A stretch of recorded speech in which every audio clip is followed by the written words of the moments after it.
ऐसा है बहुत श्रद्धा बस माई का पूजा पाठ पूरे नवरात्र में करे कहने को मास्टर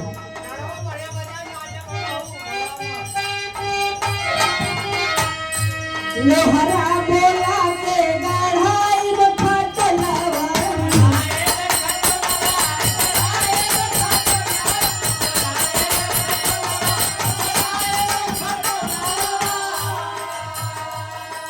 मनिया बोला के सजाई बदलवा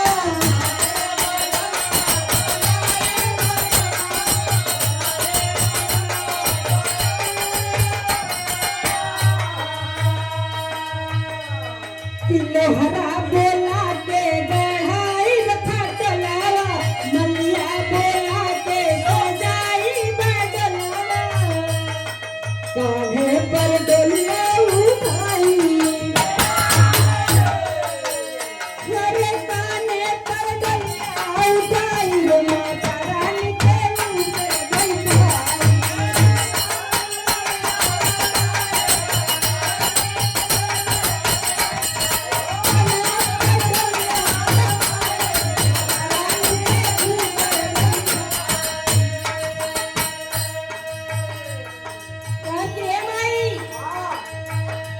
श्रद्धा बस जितना हमारे शक्ति बा उतना तोहार पूजा करब में हम कोनो कसौटी ना करब और कह को माई से जाके बाजा जवा से चूनर ली आई रे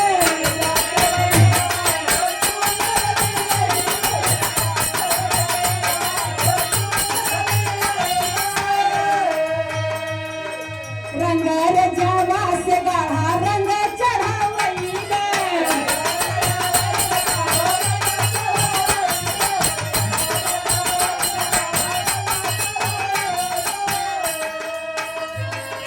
तारा हसी तारा जड़ाई अरे तारा सी तारा जड़ाई माता रानी के भीतर बैठाई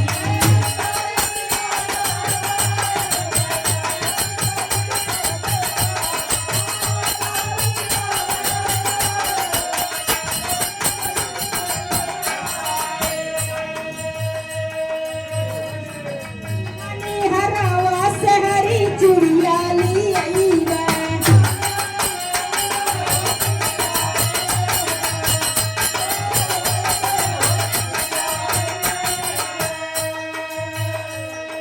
सोनराई हाँ से नाथुनिया गढ़ई रे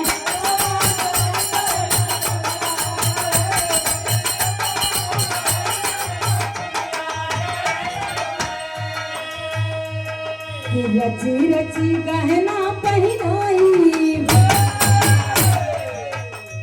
अरे रची रची गहना पहनाई माता रानी के भीतर बैठाई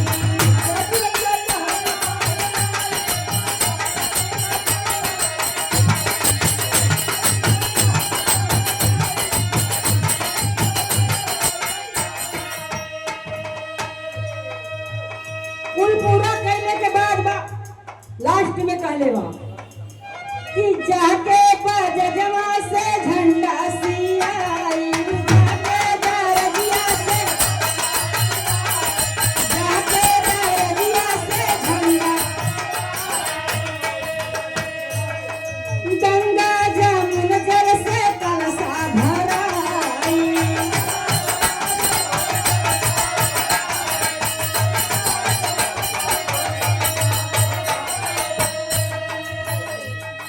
बजरा रामेश से गवाई